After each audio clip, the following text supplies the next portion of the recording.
Video में हम आपके लिए मैथमेटिक्स के कुछ सवालों को लेकर आए हैं। तो आइए इस वीडियो का पहला क्वेश्चन देखते हैं। तो पहला क्वेश्चन इस वीडियो का आपकी स्क्रीन पर ये रहा।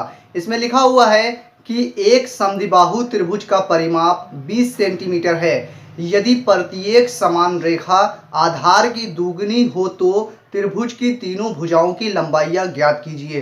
तो इसे बहुत ही आसानी के साथ हम कर लेंगे। अगर आपने सवाल को आसानी से और पूरे ध्यान से अगर पढ़ा है तो बहुत ही आसानी के साथ इस सवाल को हम कर लेंगे।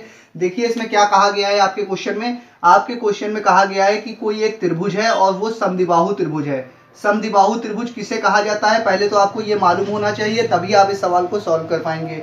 समद्विबाहु त्रिभुज का मतलब होता है कि कोई भी दो लाइनें, त्रिभुज उसे कहते हैं जिसमें तीन लाइनें हो, एक लाइन, दो लाइन, तीन लाइनों से मिलकर बना है, इसे त्रिभुज कहते हैं। और त्रिभुज में तीन कोण भी होते हैं जहां पे दो लाइनें मिलती हैं। यहाँ पे भी एक एंगल बना है, यहाँ भी एक एंगल बना है, यहाँ भी एक एंगल बना है। ये तो बेसिक चीज है, ये आपको मालूम होगी। उसके बाद बात आती है समद्विबाहु त्रिभुज की। तो समद्विबाहु त्रिभुज उसे कहा जाता है, सम मतलब बराबर, द्वि मतलब दो, और बाहु मतलब भुजा, यानी कि दो बराबर भुजाओं वाला त्रिभुज, जिसमें दो भुजाएं जो हैं, दो लाइनें जो हैं वो आपस में बराबर होंगी, और एक जो तीसरी लाइन है वो छोटी हो सकती है या बड़ी हो सकती है, उससे हमें मतलब नहीं है।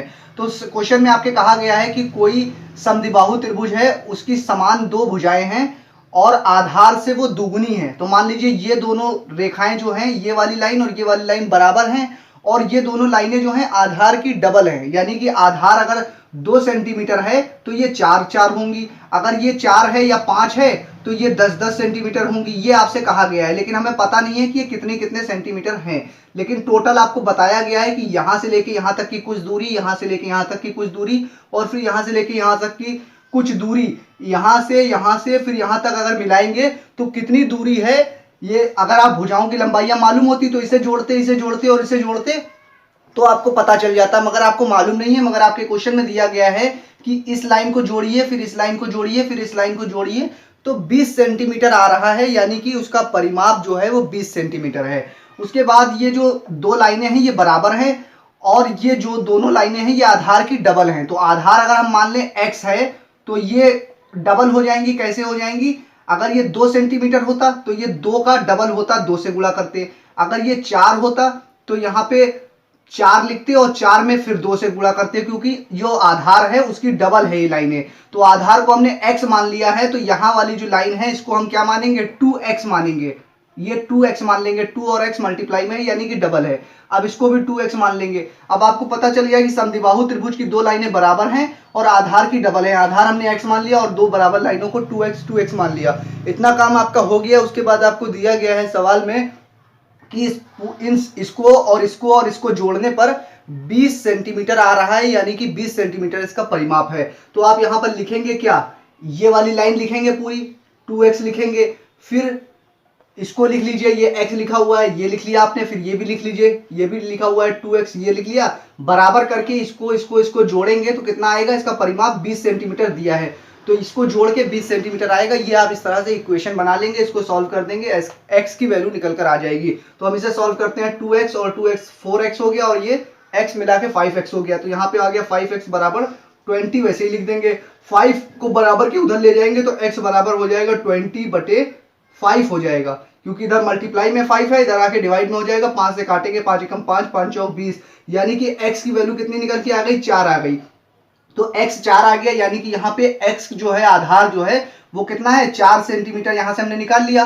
अब ये आधा x की जगह पे हमने 4 निकाल लिया, तो x की जगह पे हम डायरेक्ट 4 लिखे दे रहे हैं। अब ये अगर 4 है तो ये डबल है, तो 4 का 2 में मल्टीप्लाई करेंगे तो ये हो जाएगा 8, यानी कि आपको पता चल गया ये 8 सेंटीमीटर है और ये भी 8 सेंटीमीटर हो जाएगा।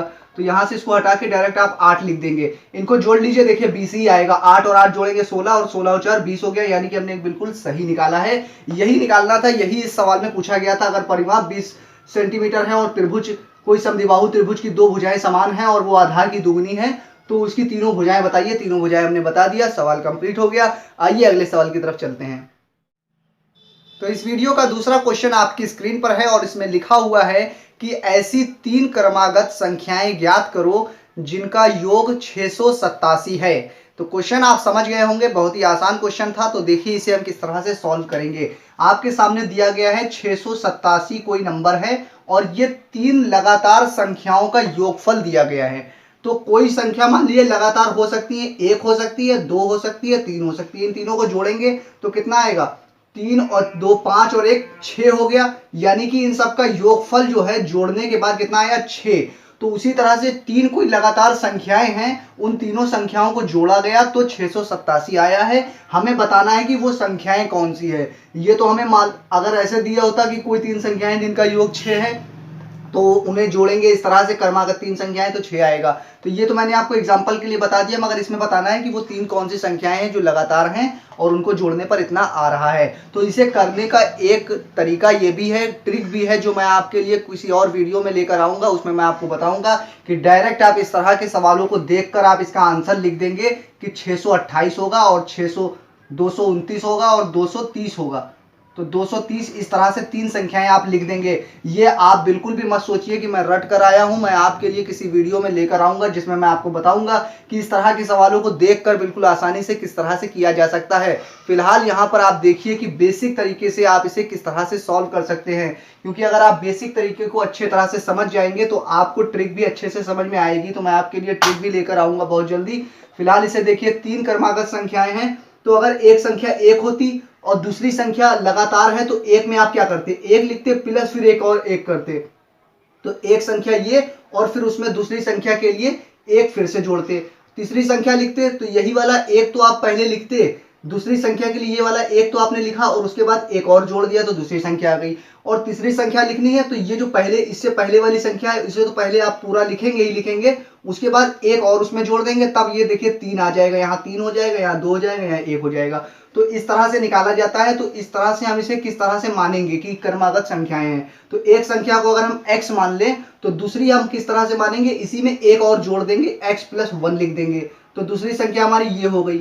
और तीसरी संख्या अगर हमें लिखना होगा तो प्लस करके ये संख्या तो पूरी लिखेंगे ही, इससे पहले वाली पूरी संख्या 1 लिखेंगे और इसी में एक और जोड़ देंगे। तो +1 लिखने के बजाय 112 होता है, तो डायरेक्ट इसकी जगह पे x + 2 भी आप लिख सकते हैं। तो इस तरह से हमने देखा, तीसरी संख्या भी लिख दी, पहली संख्या, दूसरी संख्या, तीसरी संख्या, और इन सबको जोड़ने पर 687 आ रहा है। ये आपके क्वेश्चन में दिया गया है। अब आप क्या करेंगे, इन सबको जोड़ेंगे और x की वैल्यू निकाल लेंगे, फिर x की वैल्यू का मान यहाँ पर रखेंगे, तीनों संख्याएं निकल कर आ जाएंगी।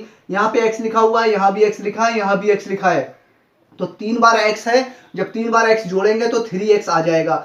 फिर यहाँ 1 लिखा है, यहाँ 2 लिखा है, इन दोनों को जोड़ेंगे तो प्लस फिर 3 आ जाएगा, बराबर में 687 लिखा हुआ है वो लिख देंगे। अब 3 के आगे प्लस है, बराबर के उधर ले जाएंगे तो माइनस हो जाएगा, 3x यहाँ लिखा है वैसे ही लिखा रहने देंगे, 3 को उधर ले जाएंगे तो 687 माइनस ये वाला 3 इधर आ गया तो 3 हो गया। अब 687 में से 3 को घटा देंगे तो 687 में से 3 चला जाएगा तो कितना बचेगा, 684 बचेगा।